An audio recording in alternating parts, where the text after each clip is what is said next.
Jeff Bezos has a question he asks himself before making any major decision. It's not about profit. It's not about market share. It's four words. How will I feel? Not tomorrow. Not next year. At 80 years old, sitting in a rocking chair, looking back at the life you built. He calls it the regret minimization framework. And the moment he asked that question about leaving his Wall Street job to start an internet bookstore, the answer was instant. He knew that if he didn't try, he would regret it for the rest of his life. He knew that if he tried and failed, he could live with that. What he couldn't live with was never knowing. He left the job. Today I want to talk about the hidden cost of playing it safe, because most people never calculate it. They only count the cost of risk. They never count the cost of the alternative.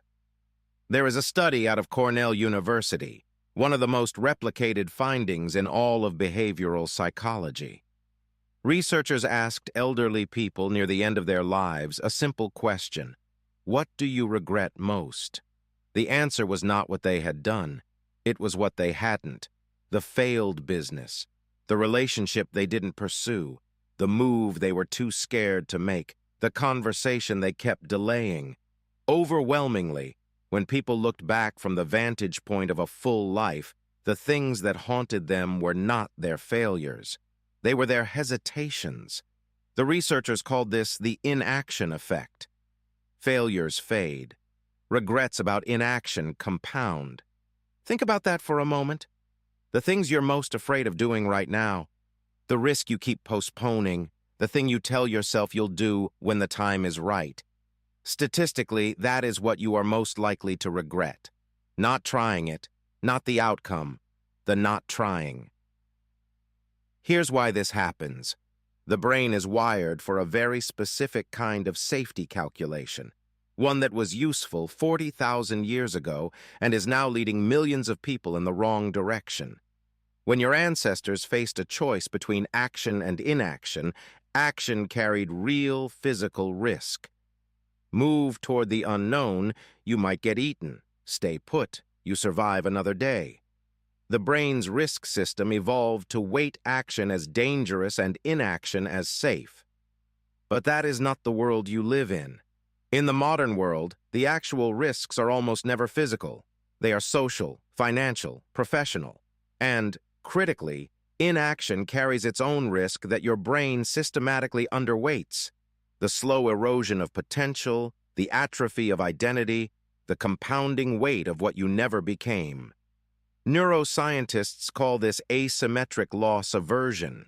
You feel the sting of a loss roughly twice as intensely as you feel the equivalent gain, which means your brain is running risk calculations that are structurally biased toward staying put, biased toward not yet, biased toward the path that feels safer in the short term but costs more in the long run. Playing it safe is not actually safe. It is a different kind of risk, a slower, quieter one that doesn't announce itself until it's too late.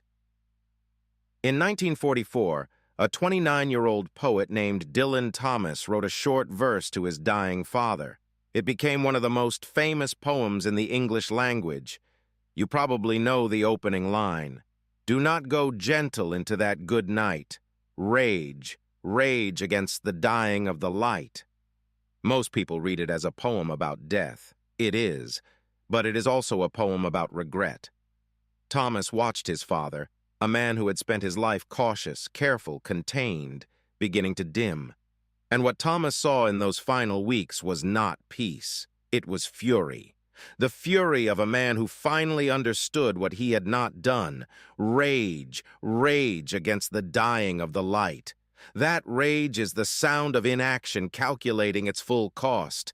And it comes, for most people, too late. So what do you actually do with this? The first thing is to change how you calculate risk. Right now, most people calculate risk like this. They look at what they could lose by acting, and they weigh it against what they could gain. That's the wrong frame. The complete calculation includes what you lose by not acting, not just financially, in identity, in aliveness, in the version of yourself you are choosing not to become.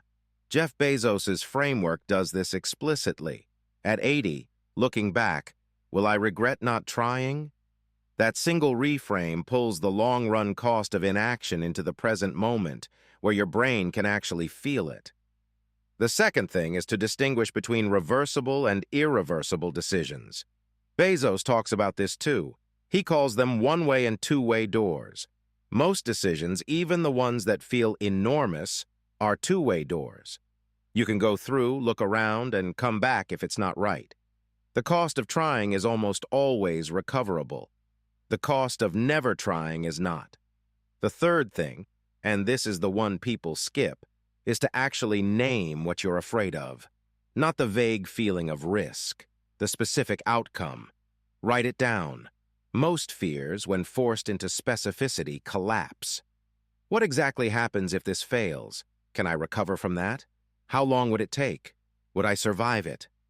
Almost always the answer is yes. Bezos calls this fear setting. Tim Ferriss wrote a whole book on it.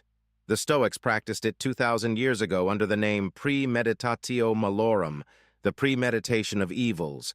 Define the worst case, examine it, plan for it. Then you are no longer afraid of the unknown. You are afraid of a specific, manageable thing. Playing it safe is a choice. So is the regret that follows. The Cornell researchers found that regret about inaction doesn't just persist, it grows.